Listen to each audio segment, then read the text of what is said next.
I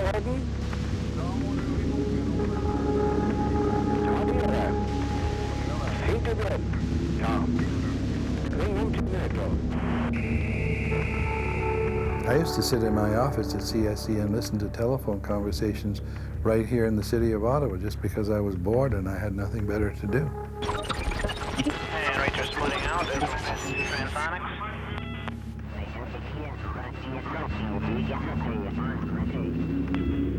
And everything continues to look normal on the engine. Staying steady at 87% thrust. Il n'y a pas d'ennemi et d'amis, ça, c'est variable dans le temps. Alice, feel complete, roger.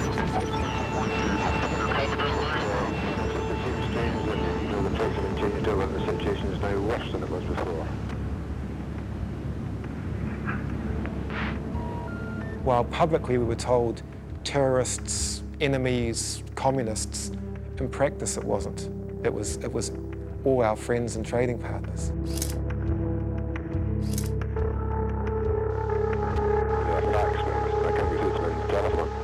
These agencies have power that go above and beyond even their own respective governments.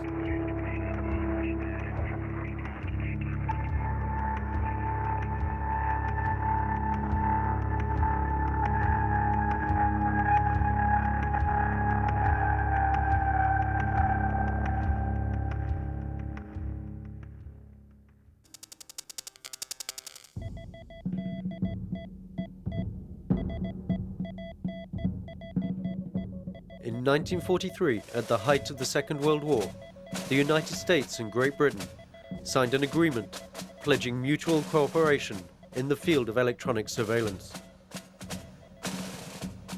Together, they succeeded in cracking the Enigma code, used to encrypt German transmissions.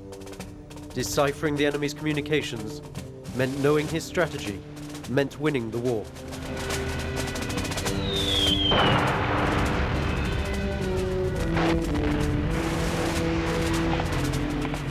By cracking Enigma, the Allies shortened the war by 2 years. In 1946, the two-country pact was renamed UK-USA and enlarged to incorporate 3 new partners: Canada, Australia, and New Zealand. The identity of the new enemy is obvious: the Communist bloc. Henceforth, a holy spying alliance is sealed between the 5 states. Today, the Cold War is over, but this secret alliance still exists.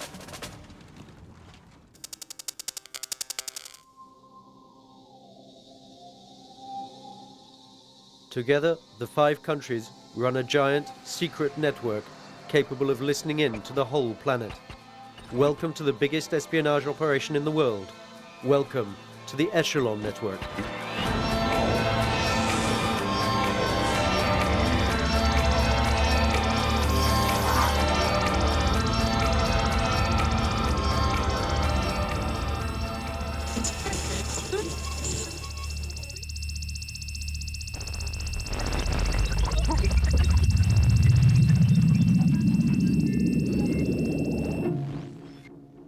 Duncan Campbell is a British investigative journalist specializing in intelligence issues. In 1998, the European Community commissioned Campbell to write a report on Echelon. The result was Interception Capabilities 2000, whose publication provoked much discussion. In 1988, Campbell had already revealed the existence of a network of electronic surveillance. His revelations attracted little mainstream interest.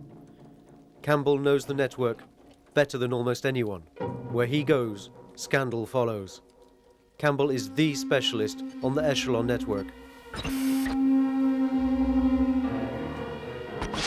Echelon is a code name given by the United States and other countries in the Listening Alliance to some of the stations which intercept communications from commercial satellites.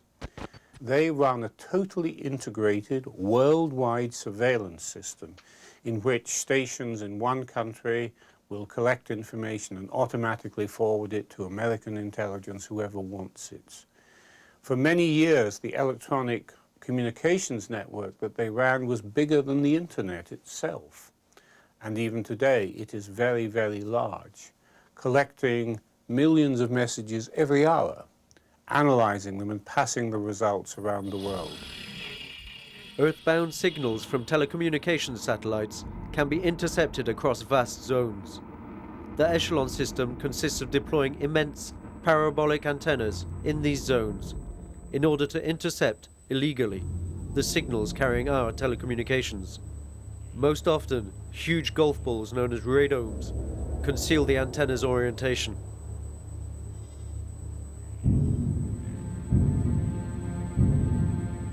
After all, you don't tell someone you're spying on them.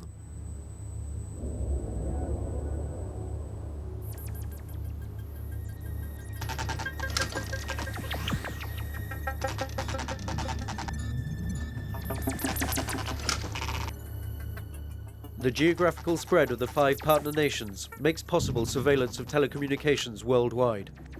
The information gathered is processed by 5 national electronic surveillance agencies.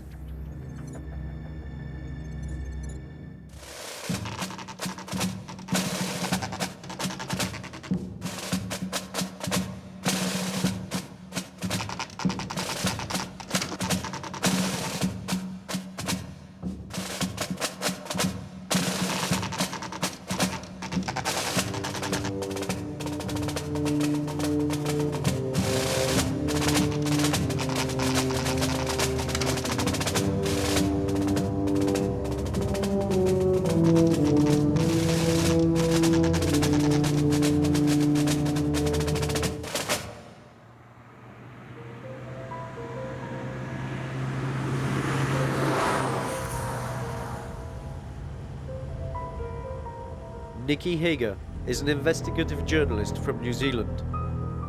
In 1996, he published Secret Power, a wide-ranging inquiry into the New Zealand part of the Echelon network. He even managed to enter a listening station.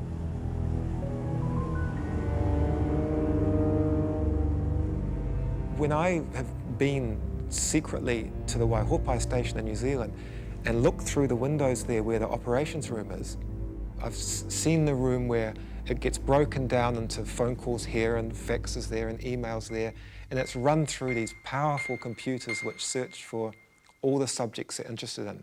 And actually, there's no people there. The whole system can run itself.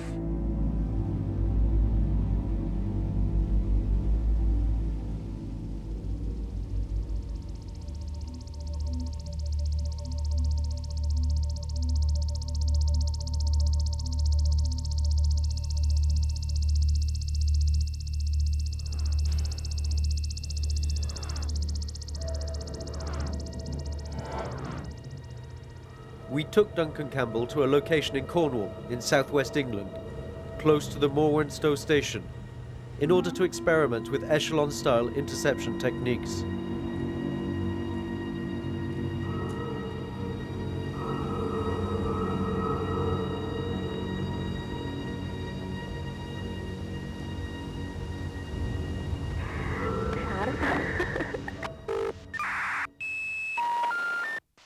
عدم إتمام المخابرة. من فضلك تأكد من الرقم الصحيح أو اطلب. It seems strange that the plates have been changed over and the situation is now worse than it was before. Und wenn ihr ihn verpasst, dann soll er einfach mal aufpassen. Ich habe ihr die Telefonnummer von Funchal schon mitgegeben, sodass sie sich notfalls auch selbst bei ihm melden kann, aber dass sie... This is baby Echelon. With this very simple system, little battery, a scanner, we can listen to one communication at a time. All we do is we look up at the satellites. You can see how the aerial that we are using, its antenna is pointed the same way at a nearby satellite to some of the ones which are behind me. Just 1 minute. That is data. That was the end of a call. That's a fax.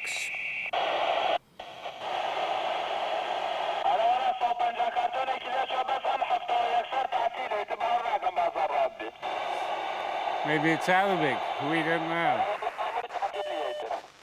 هو ممكن طبعا تحصل الخناقات وكل حاجة وبتبقى فيها.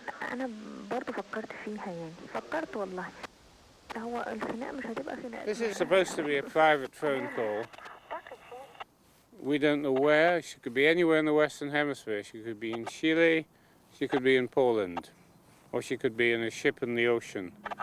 And this system picks it up because there is no privacy. That is what the British and American and other intelligence services exploit. Signals that travel by satellite are completely not private. And whilst you can have fun as an amateur doing this, they invest billions of francs, hundreds of millions of British pounds in spying, exploiting the insecurity of the satellites. I can't do that for you. You're going to have to ring somebody. I can't keep ringing you back, so we've got quite a lot on. The main differences between our experiment and Echelon are the number of communications intercepted, the fact that we cannot target certain conversations, and most importantly, the supercomputers which make up the network and which are capable of sifting through millions of intercepted communications.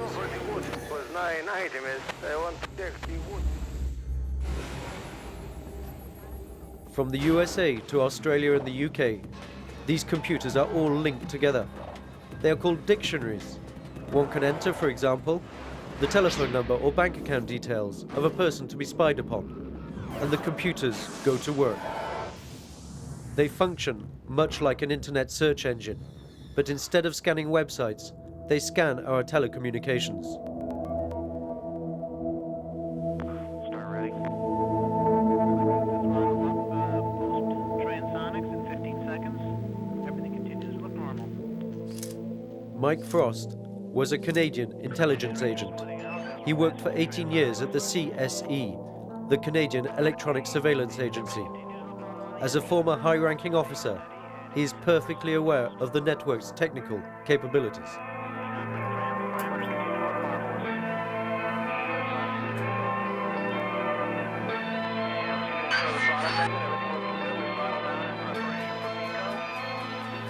If these private people were holding a conversation and used keywords that is in the computer's dictionary, then that individual would become a target. Yes, all you have to do is key the computer and you are now a target.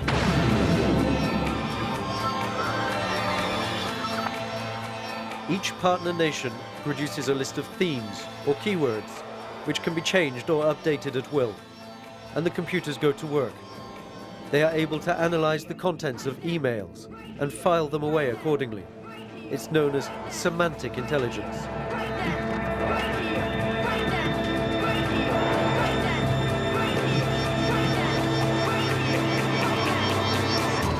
But they can go one step further. They can use voice recognition. So if an individual has a distinctive voice, it is relatively simple today to feed a sample of that voice into the computer and tell the computer, I only want communications containing the word said by this individual. And the computer will do that regardless of what method of communications this individual is using, being it his cell phone or his landline or whatever. According to the American press, this system, whose code name is VoiceCast, was lent by the NSA to the Colombian authorities hunting Pablo Escobar, the famous drug trafficker. Escobar was shot dead by security forces in December 1993.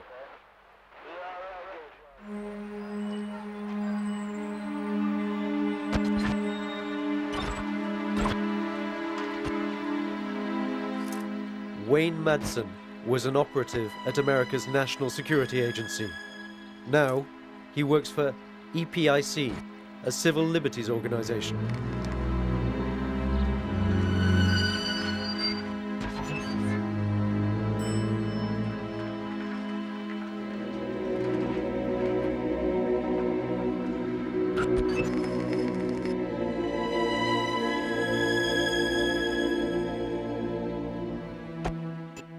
NSA is the chief. It's the largest by far. It's larger than all the other signals intelligence agencies put together. It basically is the network control for all these various systems like Echelon and other systems that capture these signals of interest. So it's the granddaddy of all the signals intelligence systems that make up the UK-USA alliance. The NSA has phenomenal power. Fort Meade, its headquarters, is located between Baltimore and Washington, D.C. Here, the NSA receives all the messages intercepted by Echelon across the globe and only redistributes what it chooses to the 4 other agencies. Of the 38,000 people employed by the NSA, 20,000 are based here.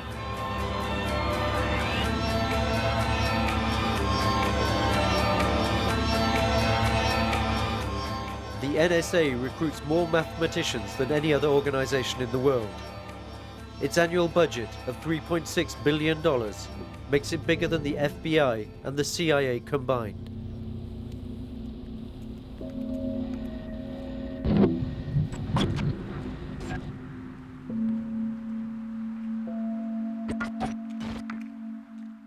James Bamford is an American investigative journalist who wrote the authoritative text on the NSA, The Puzzle Palace, in 1983. Bamford uncovered the NSA's amazing history and was even able to enter Fort Meade. NSA was formed in 1952 by a very secret order signed by President Truman. It was, as opposed to the CIA, which was created a few years earlier, CIA was created publicly. But when NSA was formed, it was not known to virtually anybody. And for about the first 10 years, NSA, the very existence of NSA was kept secret. The NSA is steeped in the culture of secrecy. Its employees must go to surgeons and dentists recommended by the agency for treatment, just in case they talk under anesthetic. They are encouraged to marry in-house and to have as little contact with the outside world as possible. The NSA is also known by many other names.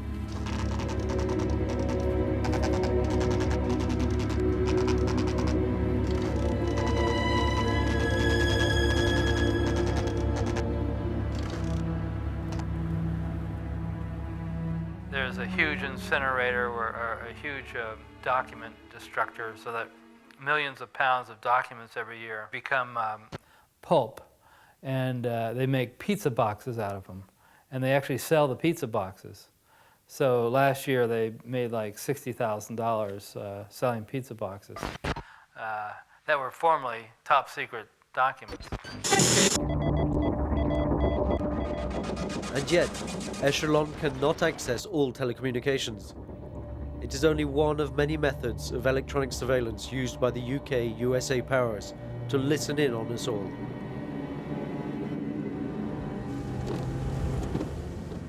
One of my jobs at CSE was to go to our Canadian embassies abroad and technically assess the environment for covert collection of electronic emissions from that embassy. And one of my jobs was to set up the operation and get it running.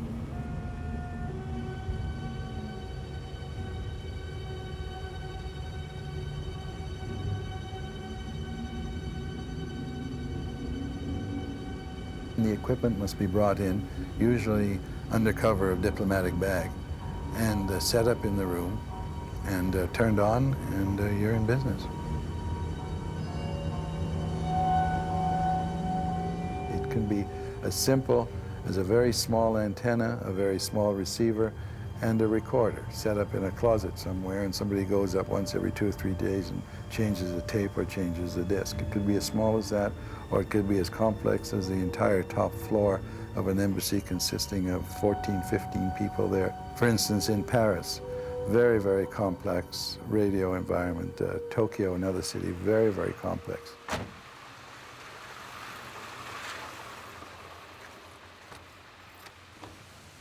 Protected by diplomatic immunity, embassies are ideal places to install interception devices in order to pick up communications within a given country.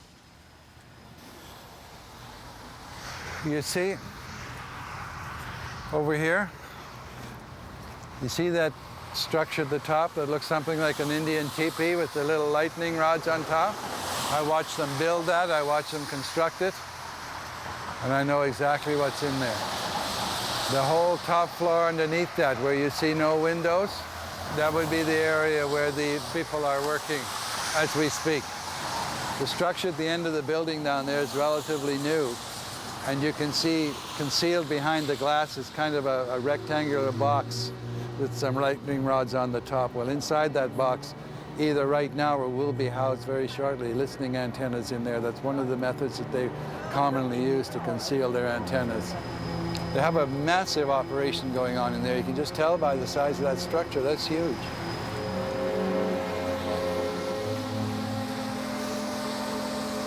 Who are they listening to? Everybody that's transmitting in this area. Everybody.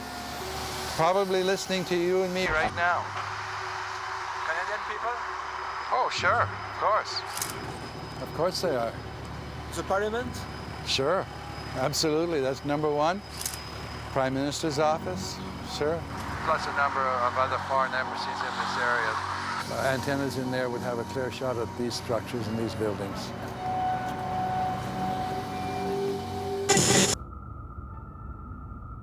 Signals travelling via underwater cables can also be intercepted.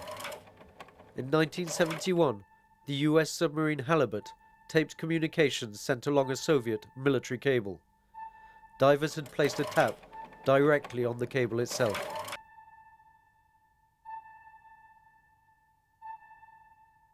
The microwave signals that carry our telecommunications between cities travel in straight lines between antennas spaced generally 30 to 50 kilometers apart. These too can be picked up. Towards the end of the 1960s, the Americans realized that most of the energy from these microwave links went past the target station and went into space. And if you could put a listening satellite in the right position in space, you could hear all of those communications between the cities.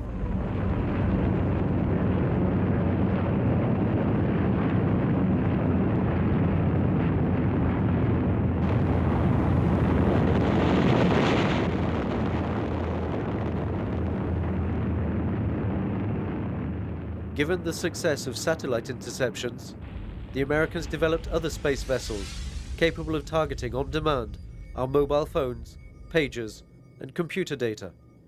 Their codenames are Trumpet, Mercury, Advanced Mercury. Their antennas unfold like vast umbrellas, reaching up to 100 meters in diameter.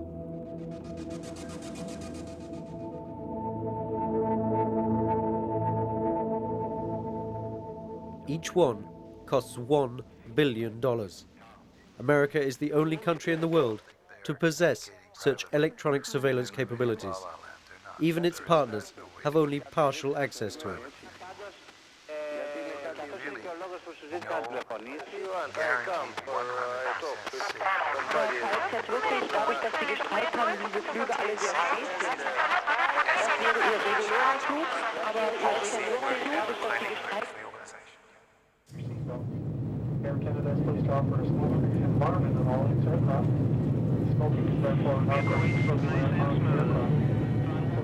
Too much power frequently leads to the abuse of power. The UK-USA nations are no exception to this rule.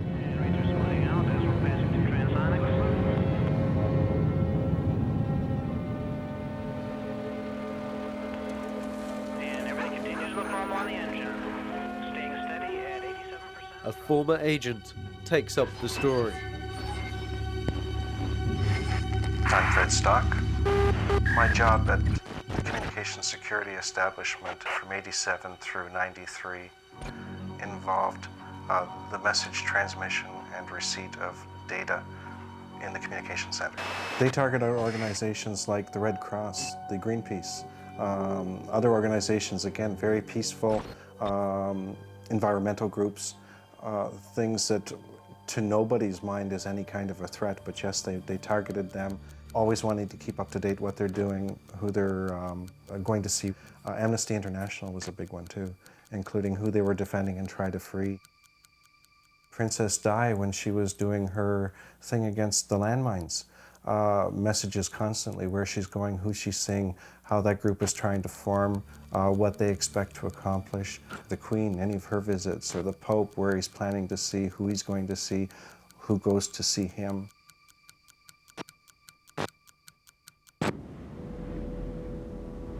Since the early 80s, when my sources were there, most of their intelligence was not against enemies and not even against the Soviet Union. It was against all the neighbouring countries in the South Pacific.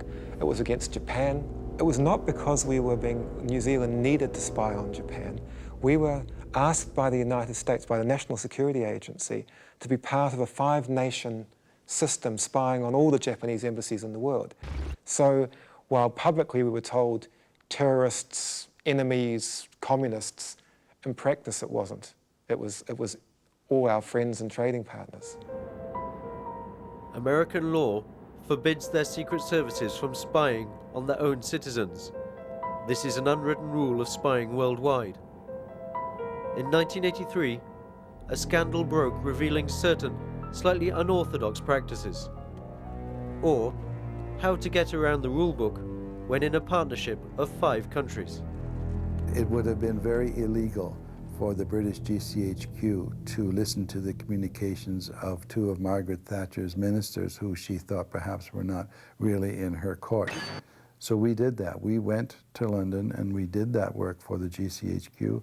We were successful in hearing the communications of these 2 ministers, and we just passed these audio tapes on to the GCHQ, and what they did with them, we have no idea. Never, never will governments submit to that.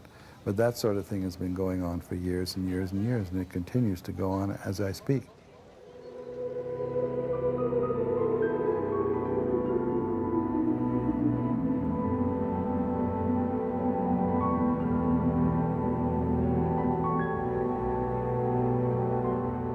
But the UK-USA alliance went even further.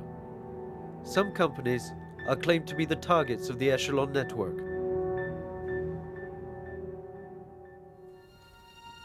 I, William Jefferson Clinton, do solemnly swear that I will faithfully execute the office of President of the United States. that I will faithfully execute the office of President of the United States. So help me God. So help me God. In 1993, William Jefferson Clinton became President of the United States. His primary aim was to kickstart the American economy. Communism was dead. In the early 90s, America had to find new objectives. One of the most important became winning the economic war in which today's enemies are sometimes yesterday's friends. Fred Stock worked for the Canadian intelligence agency, the CSE, which was in permanent and direct liaison with the NSA.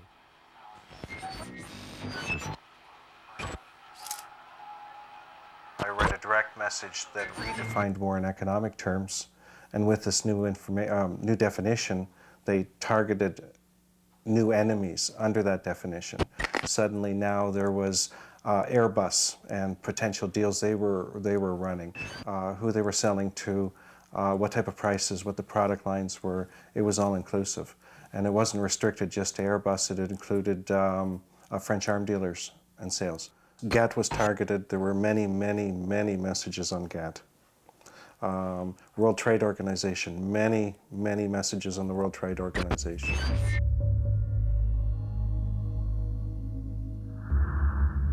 NSA does not report in any official way to Boeing or big US corporations. It reports into the Central Intelligence Agency, which processes information for the whole US government. Where that information is commercial, it goes to the Department of Commerce, where there's a special CIA section that receives it. That information can be used to guide an American business as to how to best win a contract. The information would be so filtered, the company wouldn't really know it was even from NSA.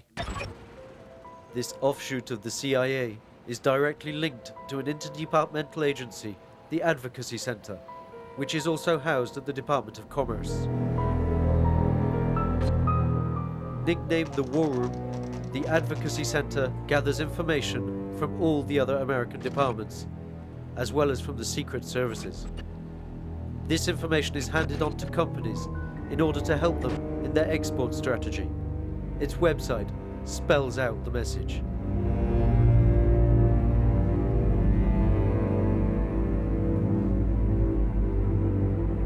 In the temple of capitalism, the state is there to help business prosper.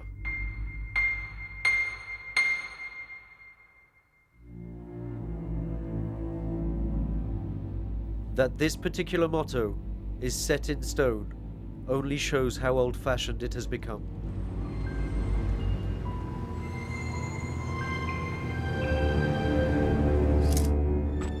But of course, this version of the facts doesn't suit everyone.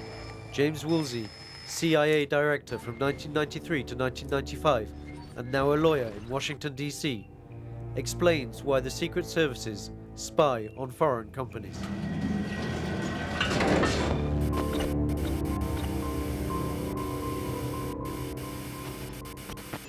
If our continental European friends would stop bribing their way to contracts in the third world that they should be trying to win on the merits, we would have really no reason to collect secret intelligence from them. I look at that statement with a jaundiced eye and I smile. It's bullshit, yes. They weren't targeting just to see who's bribing who. I mean, yes, it was in there, but the main impetus is the technologies, the sales potentials, that type of stuff. One particular deal shows the full scale of the hypocrisy of the American version of events. In 1994, Brazil put out for tender the SIVAM project, whose aim was to ensure full radar cover of the Amazon. A strategically important deal, worth $1.4 billion. America's Raytheon found itself in competition with France's Thomson CSF, who were confident of winning the contract. But in February 1995, the US press carried articles praising the CIA's success in Brazil in countering attempted corruption of senior officials by the French group. The Echelon network probably enabled them to eavesdrop on such conversations. Accused of trying to corrupt officials, the French firm's bid was rejected and Raytheon won the contract. So far, so good. Mr. Woolsey's thesis stands up. But a few months later, the Brazilian press claimed that Raytheon had also been corrupting Brazilian officials.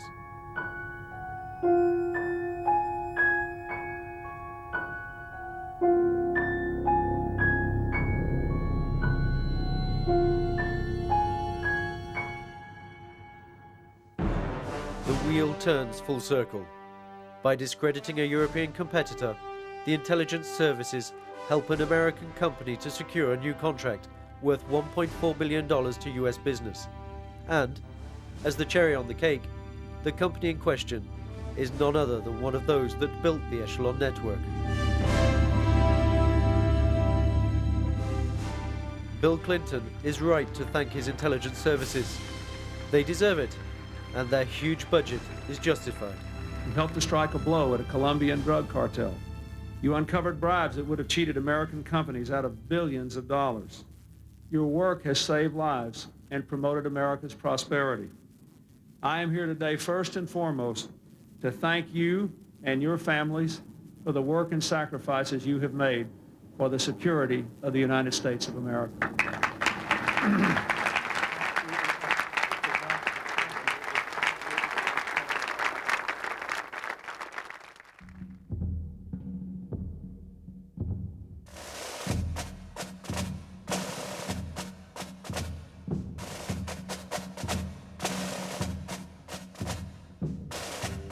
I don't believe that Congress is doing a good oversight job. For example, on the House side, the chairman of the House Intelligence Committee is a former CIA clandestine services officer. His name is Porter Goss. He's a congressman from Florida. How can one assume that somebody who actually used to work in that type of environment for the CIA is going to exercise any proper oversight over what any of the intelligence agencies are doing, including the NSA? In Canada, there's no governmental oversight on the communication security establishment at all. This has been one of the things I've been asking for a number of years now. I believe they should have proper oversight and accountability to our own government. It's supposed to be a Canadian agency. This doesn't seem to be in place. As a matter of fact, it isn't in place. The only knowledge I have of them answering to anybody is simply the NSA, and strictly the NSA. They're the only ones they take their answers from. I think people are basically kind of lackadaisical about it. They're kind of asleep. They'll say, I don't have anything to hide. Why am I worried? Why should I be worried about it?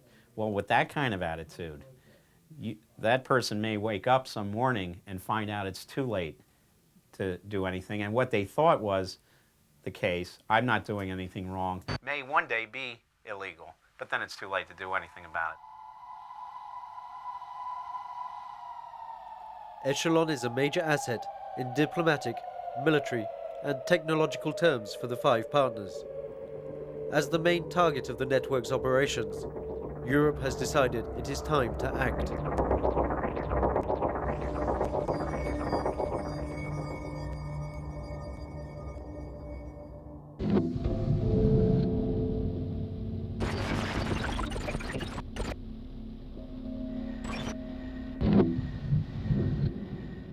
In 1998, the European Parliament was made aware of the issue thanks to a report by Steve Wright, which was soon followed by the Campbell Report. The report dealt with the question of commercial espionage, as practiced by America's interception network.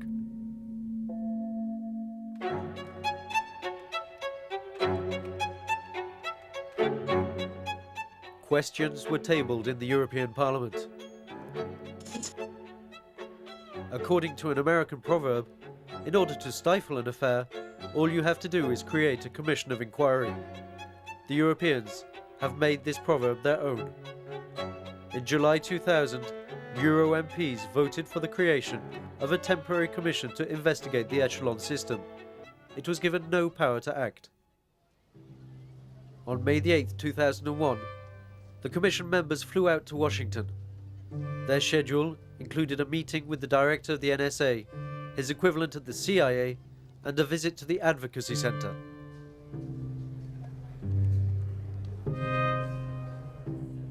But at the last minute, all these meetings were cancelled. The trip was cut short and rendered meaningless. The Commission returned home empty-handed. Carlos Coelho, a Portuguese Euro MP, chaired the Echelon Commission. The fact that they cancelled, at the very last minute, meetings that had been scheduled a long time previously merely serves to highlight our suspicions. Different parliamentary inquiries or lawsuits from concerned citizens in Germany, France and elsewhere have no chance of getting anywhere. Everyone eavesdrops on everyone else, so no one can denounce their neighbour.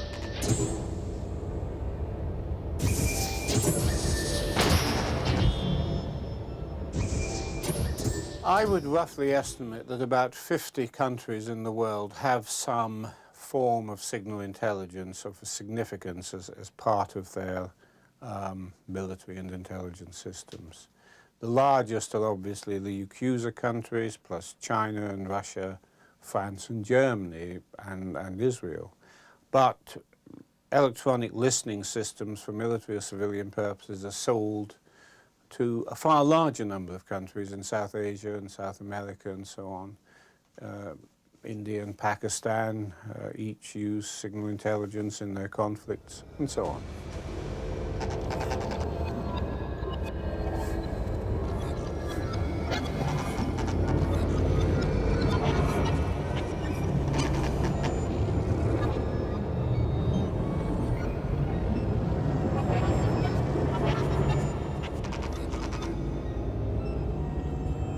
As far as commercial espionage is concerned, the practices of the English-speaking services are far from unique. Pierre Marion was head of French intelligence, the DGSE, from June 1981 to December 1982.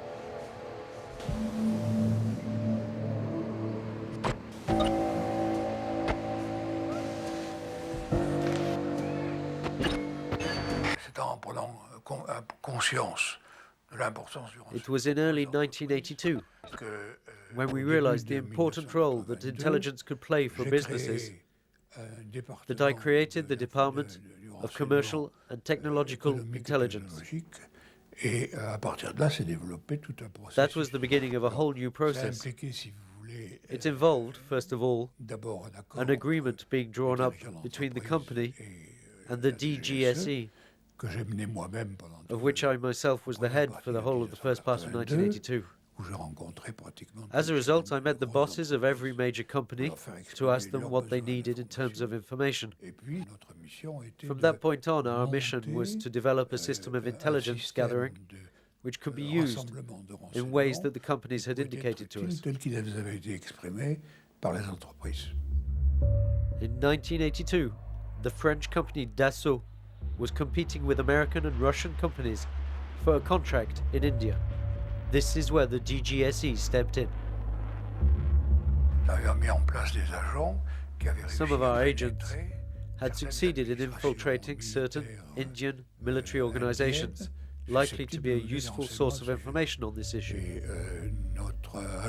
And our man on the ground was able to obtain for us the proposals of both our competitors. The funny thing is that we were able to communicate the information to Dassault or to their negotiator just as he was getting on the plane for India. He was able to negotiate a deal which undercut the other two, and we got the contract.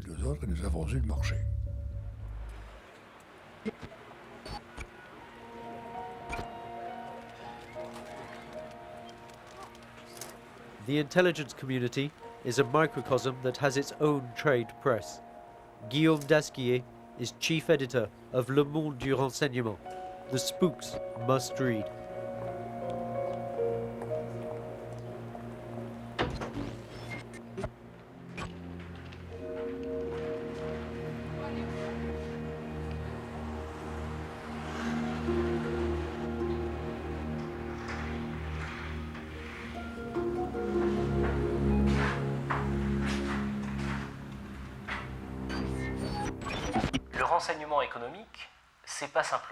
Commercial espionage is not just a gadget to get a little bit ahead of the game. It is absolutely imperative because we live in societies which are increasingly wealthy, which need more and more money, and in which it is absolutely vital that major industries are export successes. And so the intelligence services, which are mere soldiers at the beck and call of the politicians in power, are called upon to assist those businesses that are the cornerstone of a country's prosperity. And it's the same story in every country in the world. No one has any limits in the extent that they will go to use spying on communications as a means of information, intelligence, and ultimately power.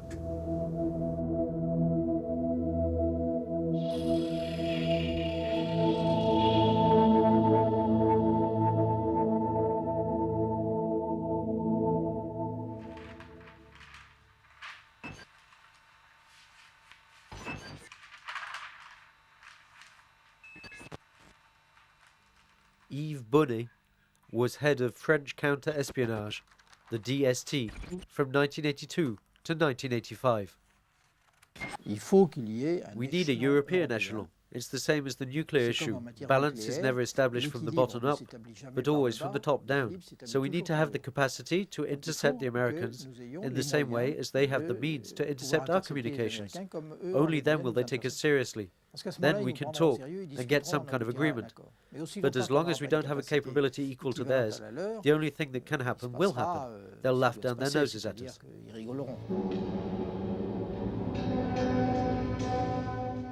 In order to set up a European echelon system, the prerequisite is that all countries should be on the same side.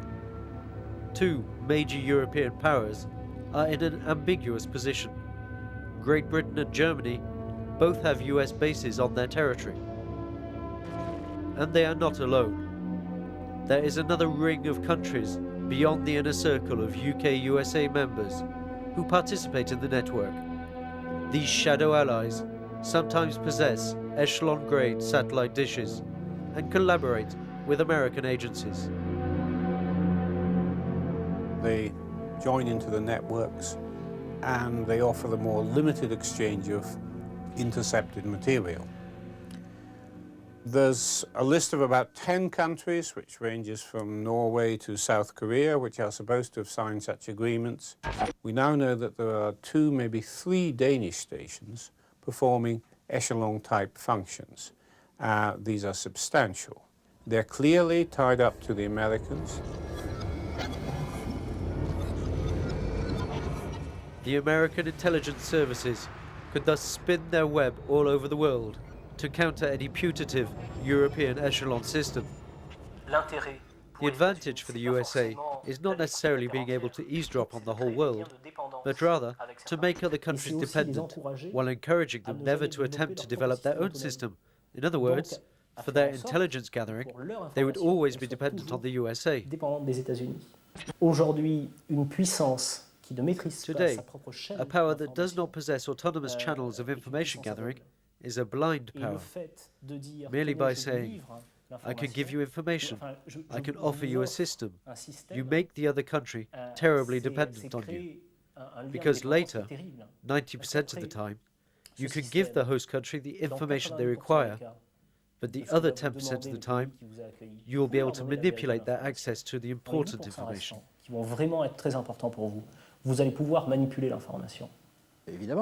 Obviously, when they hand over information, they only hand over the information they want to divulge. They provide information that corroborates their analysis and suits their interests, and the rest goes in the shredder. The information war has begun. Controlling information across the globe is the new arm that provides supreme power. Thanks to their global intelligence gathering network, the USA can provide other countries with regular bulletins concerning their security in particular. These countries would be encouraged naturally to work in even closer collaboration with the USA. In the same way as nuclear superiority ensured leadership status during the Cold War, control of information will be the key to power in the information age.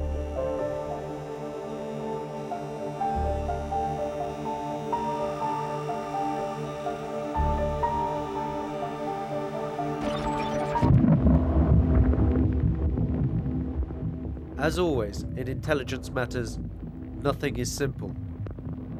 In the race for strategic information, deals are made and alliances formed.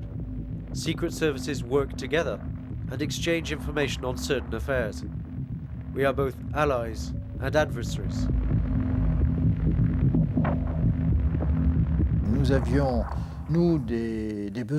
In our case, we needed to be able to access certain communications coming from Warsaw Pact countries or from terrorist groups. So it was obvious that we sometimes required the help of the NSA. Personally, I remember asking the British, I would always ask the British, for certain information, which they would give us without any problem.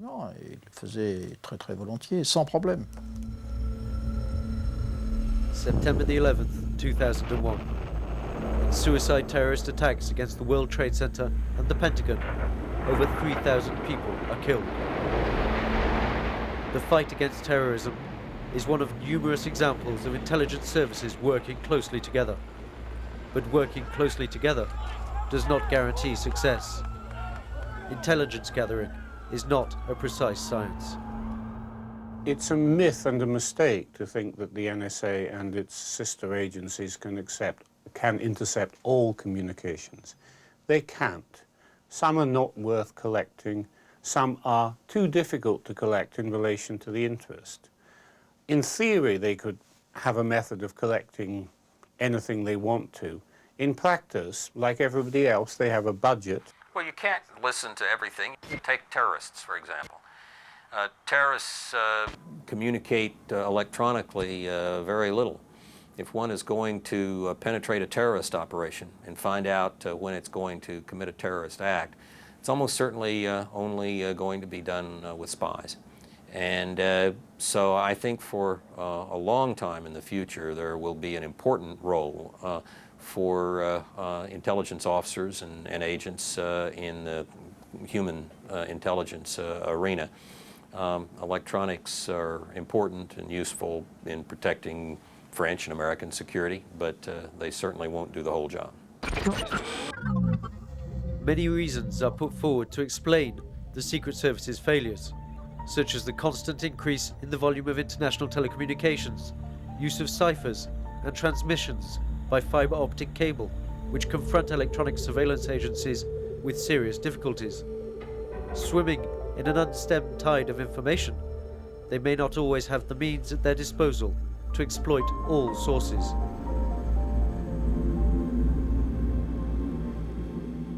The injustice these agencies have to suffer is that we only ever hear about their failures, never about their successes, the details of which must necessarily remain under wraps.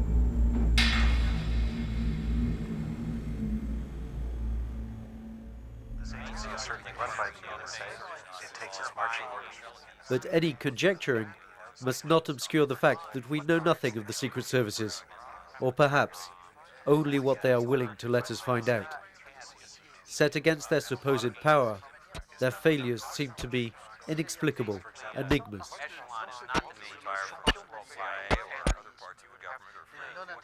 The information war is still in its early stages.